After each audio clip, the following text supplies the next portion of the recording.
Hi and welcome to The Passionate Spinner. My name is Tracy and today I'm doing my September reading wrap-up video. I brought my reading journal and I read 7 books in September. I'm kind of in a reading slump right now and I'm not sure why. Maybe I'm burned out after my gigantic amount of books read in August. I don't know, but 7 is a pretty good number, I think. So, out of those 7 books, I had 3 audiobooks and 4 physical books. And I'm gonna do them in order. So the first thing that I read was The Nidderdale Murders, that is by J.R. Ellis. This is an audiobook. I listened to that through Kindle Unlimited Audio. And it is the 4th or 5th book in the Yorkshire Murder Mystery series. And I like that one a lot. It's about a small village and a very well-known person of the village shoots another person in front of a witness. And then that, the murderer kind of disappears. And a few weeks later, another person gets shot by another very prominent member of the community. And that member also then disappears.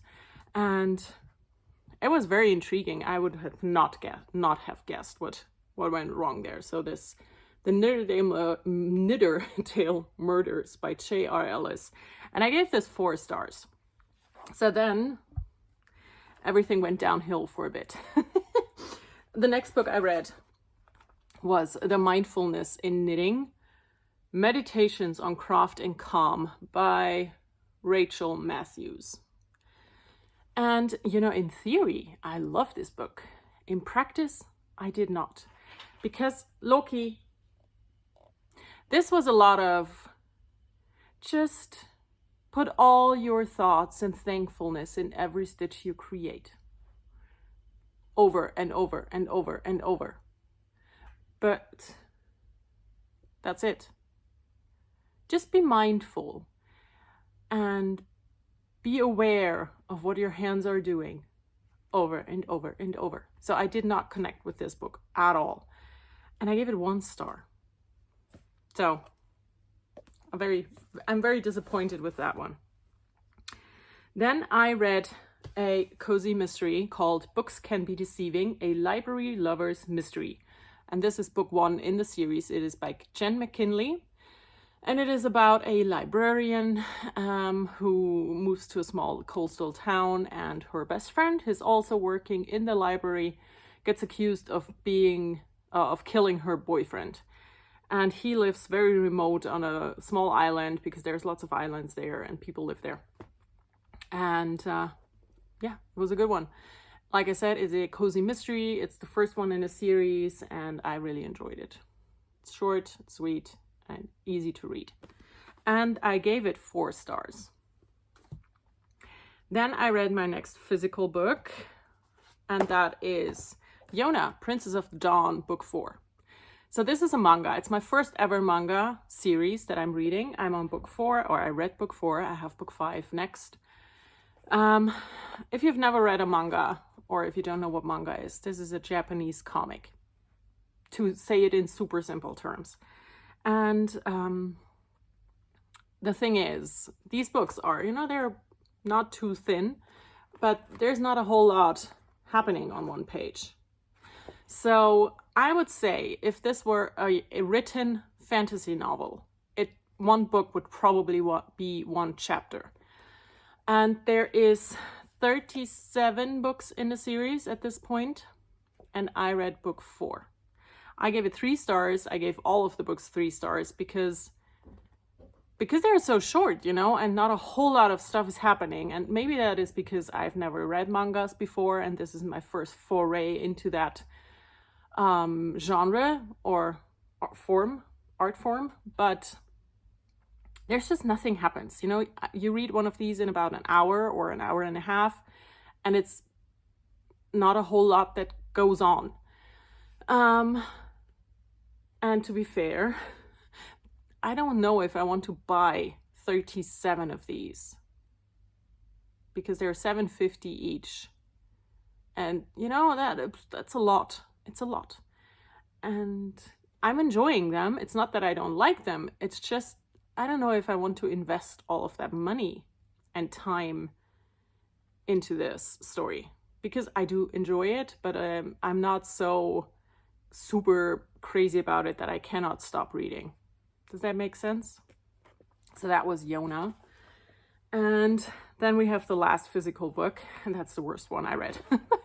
So August was a perfect reading month. I had 5-star books, so many books read. I enjoyed basically everything. And this month I had my first ever 1-star book, and I followed it up with a second one. Another 1-star for me.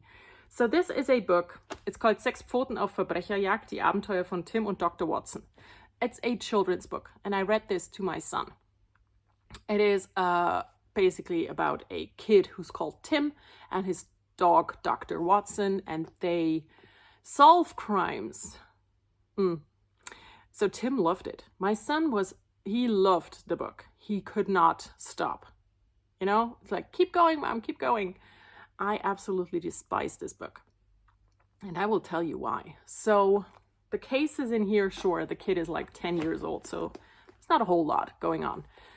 But there's a lot of, I think it perpetuates a lot of prejudices that we should not have in this day and age.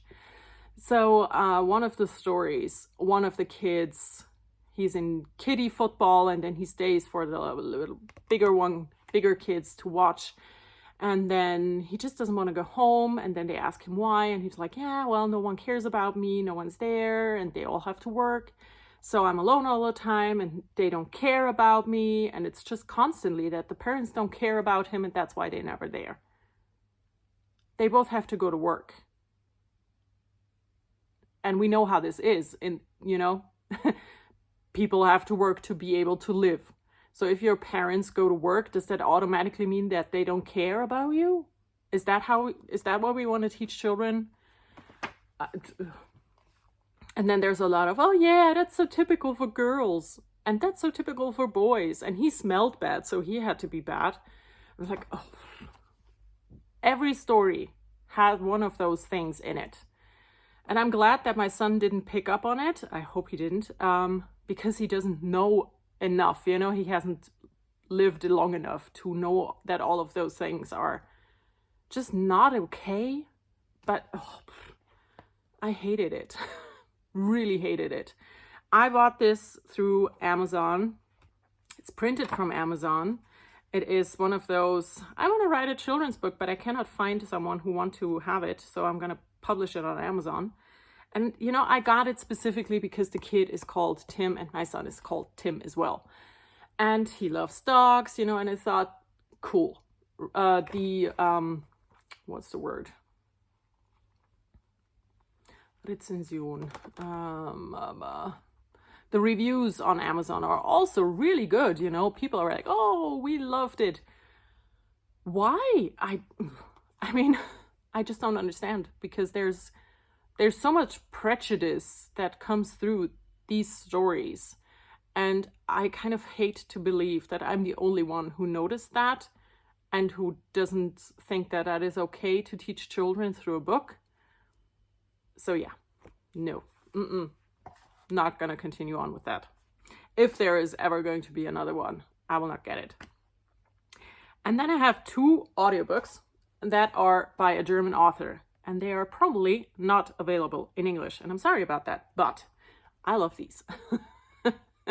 So this is Das Zeitenmedaillon, die Auserwählte, from Tanja Neisse. And it is a time travel novel, yeah. And I gave both books that I listened to so far 4 stars. It is about a necklace with a pendant on it, and the pendant makes you time travel. But the problem is that once you are chosen to be the next time traveler, if you take your necklace with the pendant off, you will die within a week. So it's basically being passed down from mother to daughter whenever the mother feels that she has lived long enough, which, I mean, it's okay. a bit weird, but let's roll with it. So in the first book, we meet Isabel, and Isabel is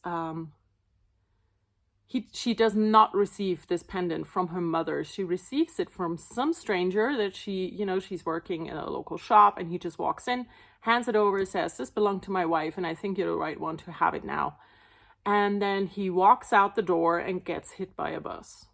So she cannot ask anything, any questions. And then she's transported back in time. And she's like, what?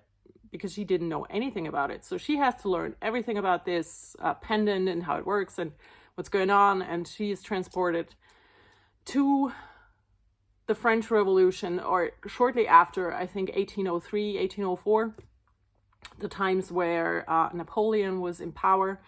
And she, of course, it's all taking place in Trier and into the French and into the German land and then back to the French land and so on. So yeah, she falls in love, of course, with a man, because this is a time travel romance series.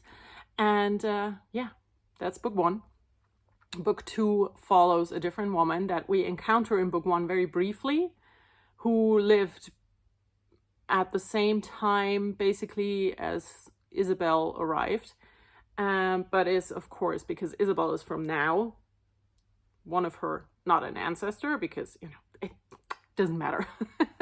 Book 2 is called Deceiving, I think. Yep. So, this was book 2. And we follow Amelie, and Amelie gets first kind of kidnapped by a not very nice person, and then rescued by a very nice person who happens to be a Danish aristocrat. And he takes her to Denmark. And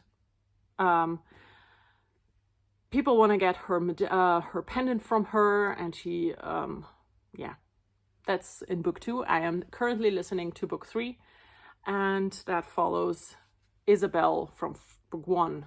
Her daughter is the main character in book 3. So I really enjoy it. It's a trilogy. I think it's going to be over after book 3 that I'm currently listening to. But like I said, I'm in a bit of a reading slump. I don't want to read. I am reading Strange Practice right now, which is a book by Vivian Shaw. And I like the story, but it's not, I don't want to, it's not one of those books where you cannot wait to get back to reading. And so is the audiobook right now. I'm not sure if I'm just a bit over the whole time travel romance storyline or what's going on, but it's okay.